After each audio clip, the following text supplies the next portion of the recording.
నమస్తే. Welcome to Telugu రాజ్యం. నేను శిరీష. పురుషోత్తం రెడ్డి గారు మనకి లైవ్ లో జాయిన్ అవుతున్నారు. నమస్తే సార్. నమస్తే శిరీష గారు. సార్, గతంలో ఒకసారి పోర్ట్లో, కాకినాడ పోర్ట్లో బియ్యం పట్టుకున్నారు సార్. పవన్ కళ్యాణ్ గారు, ఉప ముఖ్యమంత్రి గారు సీజ్ ద షిప్ అని మాట్లాడడం జరిగింది.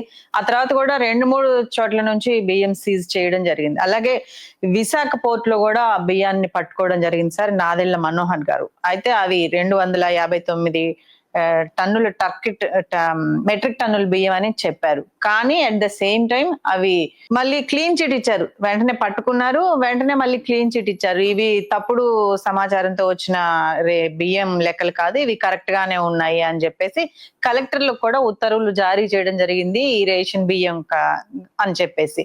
ఎలా చూడొచ్చు సార్? వాళ్ళే పట్టుకుంటున్నారు, వాళ్ళే క్లీన్ చిట్లు ఇస్తున్నారు. గతంలో పట్టుకున్న దానికి కూడా ఎటువంటి దానికి సంబంధించి ఇంతవరకు ఆ సమస్య మీద ఎటువంటి పరిష్కారం కూడా దొరకలేదు సార్. ఏం మాట్లాడట్లేదు ఎవరు కూడా, ప్రభుత్వంలో వాళ్ళు కానీ బయట వాళ్ళు కానీ. ప్రతి దాంట్లో, ప్రతి కుంభకోణంలో అన్ని పార్టీల వాళ్ళు, అన్ని క్యాడర్లకు సంబంధించిన ఆఫీసర్స్ కూడా ఇన్వాల్వ్ అయి ఉంటున్నారని ప్రజలు మాట్లాడుకుంటూ ఉన్నారు. ఎలా చూడొచ్చు దీన్ని? అంటే ఆంధ్రప్రదేశ్లో రేషన్ బియ్యం చుట్టూ రాజకీయాలు నడుస్తున్నాయి. రేషన్ బియ్యం చుట్టూ ఎవరైతే రాజకీయాలు చేస్తున్నారో, అధికారంలో ఉండేవాళ్ళు కానీ లేకపోతే ప్రతిపక్షంలో ఉండేవాళ్ళు కానీ మాట్లాడుతున్నారు రాజకీయంగా, వాళ్ళు బ్లేమ్ పాలిటిక్స్ చేస్తున్నారు. తన ప్రత్యర్థిని బ్లేమ్ చేయడం తప్ప సమస్యను పరిష్కరించే ఇంట్రెస్ట్ అనేది ఇక్కడ కనపడట్లేదు. సమస్య ఏంటి? ఇప్పుడు చేస్తున్న పరిష్కారం చూడండి. ఇప్పుడు పేర్ని నాని గారి గోడానికి సంబంధించిన వివాదం నడిచింది. మీరు చెప్పిన విశాఖపట్నం, అంతకుముందు పవన్ కళ్యాణ్ గారి వ్యవహారం, ఇవన్నీ చూసినప్పుడు షిప్పులు లేదా సముద్రాలు లేదా గోడన్లు, అక్కడ గ్రౌండ్ లో జరుగుతున్న దాన్ని మాత్రం ఎందుకు ఎక్స్పోజ్ చేయట్లేదో ఎవరికి అర్థం కావట్లేదు. గ్రౌండ్ లో ఏం జరుగుతా ఉంది? ఈరోజు రేషన్ బియ్యం అనేది దాదాపు ఉచిత బియ్యాన్ని రాష్ట్రంలో దాదాపు 80 లక్షలు 90 లక్షల వైట్ కార్డ్ హోల్డర్లకు ఇస్తున్నారు రేషన్ బియ్యం. ఇది పేదలకు ప్రయోజనాల కోసం ఇచ్చే బియ్యం. ఈ బియ్యాన్ని దుర్వినియోగం అవుతా ఉంది అనేది ప్రధానమైన చర్చ. అప్పుడు కాకినాడ పోర్ట్ నుంచి వెళ్ళిపోతా ఉంది, విశాఖ పోర్ట్ నుంచి వెళ్ళిపోతా ఉంది, లేదా గోడౌన్స్ లో ఉంటా ఉంది, ఇట్లాంటి చర్చ నడుస్తుంది కదా. పెద్ద ఎత్తున చేతులు మారుతున్నాయి అనేది మాత్రం వాస్తవం. ఈ ప్రభుత్వం ఆ ప్రభుత్వం ఎందుకు జరుగుతుందంటే, ఇప్పుడు నేను కూడా చూస్తున్నాను, వైట్ కార్డు ఉన్న వాళ్ళు ఆ బియ్యం తీసుకుంటున్నారు, ఆ బియ్యం వాడట్లేదు. ఇది ఒక వాస్తవం. ఇంకో బండి వస్తుంది సార్, కేజీకి 20 రూపాయలు ఎంతో ఇచ్చి మళ్ళీ తీసుకున్న బియ్యాన్ని వాళ్ళు తీసుకెళ్ళిపోతున్నారు. మామూలుగా మాకు రాయలసీమ భాషలో చెప్పాలంటే ఈ బియ్యాన్ని ఇడ్లీలు దోశలకు వాడతారు దాదాపు మా ఏరియాలో. అంటే ఒక్కొక్క ఏరియాలో ఒక మాటలు తప్ప రెగ్యులర్ రైస్ కి వాడట్లేదు అనేది క్లియర్ గా అర్థం అవుతా ఉంది. నేనేమంటానంటే, ఎంత మళ్ళీ ప్రభుత్వ అధికారులు అడిగిన మీరు ప్రభుత్వం ఎంత కొంటా ఉంది, రైస్ మిల్లర్స్ కొనే కదా ప్రజలకు ఇస్తారు. అయితే ఇంకొక మాట ఇక్కడ చెప్పుకోవాలి, ప్రతి రేషన్ కార్డు హోల్డర్ కి ఆ బియ్యం వెళ్తా ఉంది. వెళ్ళకపోతే ఊరుకోడు కదా, ఆ రోజు రాకపోతే నేను ఒప్పుకోడు. కాబట్టి వస్తున్న బియ్యం వస్తున్నట్టుగా 80 లక్షలు 70 లక్షలు ఉన్న రేషన్ కార్డు వాళ్ళకి వెళ్ళిపోతా ఉంది. అంటే మళ్ళీ అక్కడి నుంచి మళ్ళీ స్మగుల్ అవుతా ఉంది. అంటే ఏ రేంజ్ లో స్మగుల్ కావాలి? ఇప్పుడు ఉదాహరణకు మీ దగ్గర మీరు రేషన్ డీలర్ అనుకోండి, ఒక పెద్ద డీలర్ అనుకోండి, మీ దగ్గర 1000 బస్తాలు నేను కొన్నానంటే నేనే దాన్ని మేనేజ్ చేసుకుని అమ్మేస్తే మన ఇద్దరి మధ్య అవగాహన సరిపోతుంది. అలా కాకుండా ప్రతి ఇంటికి రేషన్ వెళ్ళిపోతా ఉంది. మళ్ళీ రికవర్ అయిపోయి పోర్టుల నుంచి విదేశాలకు సప్లై అవుతుంది. ఏ స్థాయిలో కరప్షన్ ఉంది, ఏ స్థాయిలో డ్యామేజ్ జరుగుతుందనడానికి ఇది ఒక ఉదాహరణ. కారణం ఏంటంటే, నేను ముందు ప్రస్తావించినట్టు ఎవరు దీన్ని వాడట్లేదు. ఇడ్లీలు దోశలు ఇట్లాంటి వాటికి తప్ప రెగ్యులర్ రైస్ ఐటమ్ కు వాడట్లేదు. మీరు అన్నట్టు ఏం చేస్తున్నారు? ఖచ్చితంగా రేషన్ కార్డుకి ఇచ్చేస్తున్నారు. వెంటనే దాన్ని ఎవరో ఒకరు 5 రూపాయలకో 10 రూపాయలకో కిలో ఫ్రీ రైస్ కదా,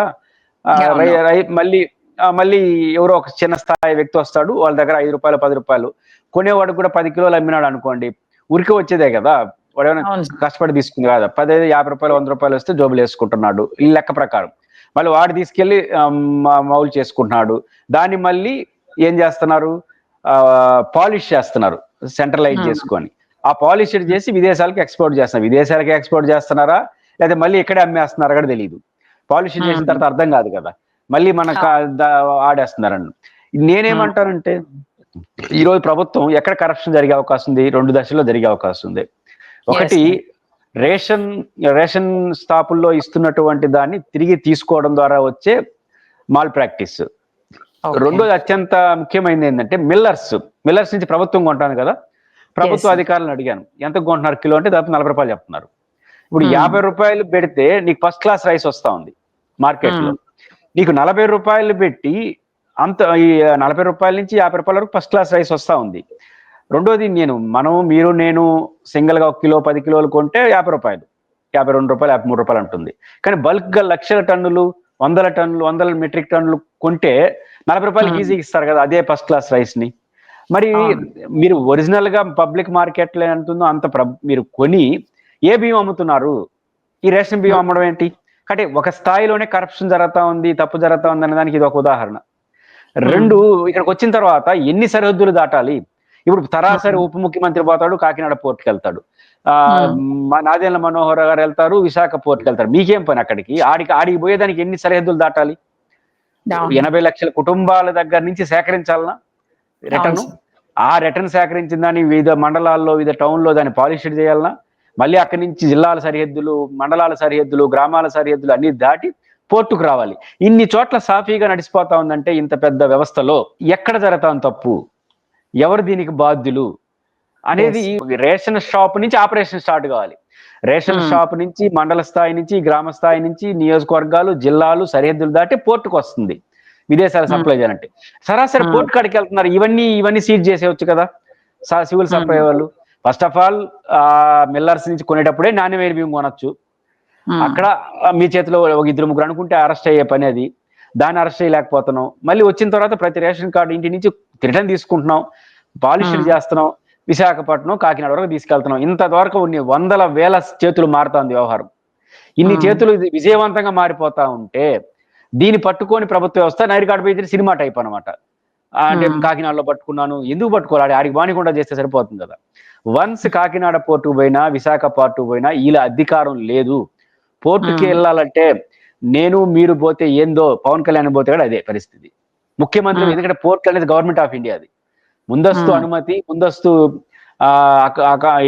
అలాట్మెంట్ లేకుండా ముఖ్యమంత్రి కూడా పోవడానికి లేదు, ఎవరు పోవడానికి లేదు. అలాంటి చోట వీళ్ళు పోవడం ఏందో, వాళ్ళు పోయి అట్లాంటి చోట ఈ బియ్యం పోతా ఉందంటే ఎన్ని సరిహద్దులు దాడుతున్నాయి, ఎన్ని చేతులు దాడుతున్నాయి, ఎంత కరప్షన్ జరుగుతా ఉంది. దీన్ని సీరియస్ గా ప్రభుత్వం ఆలోచించి సమస్యను పరిష్కరించండి. మిల్లర్స్ దగ్గర నుంచి నాణ్యమే బియ్యం ఇస్తారా? ఇవ్వండి. ఇవ్వలేరా? ఒకప్పుడు ఒక సీనియర్ ఐఏఎస్ ఆఫీసర్ చెప్పాడు, జగన్మోహన్ రెడ్డి గారు ముఖ్యమంత్రి ఉన్నప్పుడు ఒక ఆలోచన చేశారు వాళ్ళు. ఇది అందరికీ అర్థమయ్యే భాష. ఏది? మనం ఇస్తున్నాం, వాళ్ళు తినట్లేదు, జరిగిపోతా ఉంది అనేది క్లియర్ గా అర్థమైపోతా ఉంది.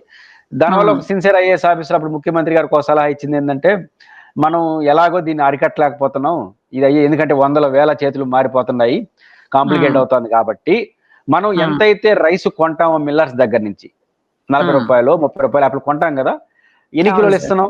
10 కిలోలు ఇస్తున్నాం. శిరీష గారికి 10 కిలోలు మీ రేషన్ కార్డుకి 10 × 40 400 ఇచ్చేద్దాం. ఎట్లాగో మనం డబ్బులు ఇస్తున్నాం కదా ప్రజలకి, నెల చేస్తే వాళ్ళు కొనుక్కుంటాడు కదా. 5 రూపాయలు 10 రూపాయలు కొనుక్కునే బదులు ఇదే ఒక స్కీమ్ పెట్టేసి మనం ఎంతైతే రేషన్ షాపులు ఇస్తున్నామో కొనుక్కొని ఆ డబ్బును నేరుగా కుటుంబానికి ఇచ్చేద్దాం అనే చర్చ నడిచినప్పుడు ఇంట్లో పార్టీ వాళ్ళు ఒప్పుకోలేదు. ఎందుకంటే అందరూ దీంట్లో ఏ లెవెల్ ఉన్నాయనే దానికి, లోతు ఎంత ఉందనే దానికి. కాబట్టి ఈ లోతుని పరిష్కరించాలంటే 2 మార్గాలు. నిజాయితీగా రేషన్ డీలర్స్ నుంచి మంచి రైస్ కొని ప్రజలకి ఇవ్వండి, వాళ్ళు అమ్మరు. అది చేయలేరా? మీ వల్ల కాదా? నేరుగా డబ్బులు ఇచ్చేసేయండి. ఇంతకు మించిన పరిష్కారం నాకైతే ఏం కనబడదు. ఈ 2 చేయలేని పాలకులు మేమేదో చేస్తున్నట్టు నటించడం కోసం చేస్తున్నారు. దానికి సంబంధిత అధికారుల పాత్ర ఏం లేదంటారా సార్ వీటిలో? Political administration supreme. ఇప్పుడు పొలిటికల్ అడ్మినిస్ట్రేషన్ గాడి తప్పింది. ఎవరు సహకారంతో గాడి తప్పుతా ఉంది? అధికారులు రూపొందిస్తారు. కరప్షన్స్ ఇప్పుడు రోజుకి 1,00,000 కిలోలు అనుకుందాం రైస్. 1,00,000 కిలోలు ఇంటూ 10 రూపాయలు అంటే అయిపోయి అడిగే 10 లక్షలు. ఒక్కొక్క ఏరియాలో ఇట్లా మరి సంపాదించుకుంటా ఉంటే రాజకీయ నాయకులు అలవాటు పడిపోయి, రాజకీయ నాయకులు ఈ మిడిల్ మ్యాన్ గా ఉండే వాళ్ళు చేశారు. వీళ్ళు ఒకరే నేను చెప్తాను, 80 లక్షల కుటుంబాల నుంచి సేకరించి మళ్ళీ ఆ వార్డు సరిహద్దు, గ్రామ సరిహద్దు, మండల సరిహద్దులు దాటించి ఎక్కడ దొరకట్లేదు చూడు. అక్కడ రేషన్ బియ్యం ఇన్ని లక్షల టన్నులు బియ్యం ఎప్పటికప్పుడు స్మగుళ్ళు జరుగుతా ఉంటే, కాకినాడ పోర్టులో, విశాఖ పోర్టులో గురించి నేను మాట్లాడట్లా, గ్రామాల నుంచి పట్టణాలు దానికంటే జిల్లాల సరిహద్దులు అవన్నీ ఉన్నాయి కదా. ఎక్కడ ఒక కిలో బియ్యం పట్టుకున్నారా? కాకినాడలో ఎన్ని చెక్ పోస్టులు దాటాలి? ఒక్క చెక్ పోస్ట్ అయినా 1 కిలో రైస్ పట్టుకున్నారా? పట్టుకోలేదంటే అన్ని స్థాయిలో ఎవరి పాత్ర వాళ్ళకు ఉంది. ఎవరి పాత్ర వాళ్ళకు ఉందంటే ఎవరు లంచం వాళ్ళు తీసుకున్నారు. దీనికి అలవాటు పడిపోయిన ఈ కాంప్లికేటెడ్ లో జరుగుతుంది ఇది. కాబట్టి ప్రభుత్వాలకు నిజాయితీ ఉంచాలి. ఆడ సిప్పును పట్టుకోవడం, సీజ్ చేసి సిప్పు ఆడ ఆపేస్తాం ఈడ ఆపేస్తాం అంటే, నాకు తెలిసి షిప్పుల వరకు వెళ్ళిందంటే అది నీట్ గా తయారయ్యి ఏమంటారు పాలిష్డ్ చేసి మంచి రైసే పోతుంది. దీని ఎందుకు పంపిస్తారు వాళ్ళు? ఆడి వరకు పంపించిన వాళ్ళు అవన్నీ చేసుకోకుండా పంపిస్తారా? కాబట్టి షిప్పుల్లో ఆపరేషన్ ఆపేసి ఫీల్డ్ లో ఆపరేషన్ చేయగలిగితే ఈ సమస్యకు ఒక ముగింపు వస్తుంది. Right sir, thank you sir.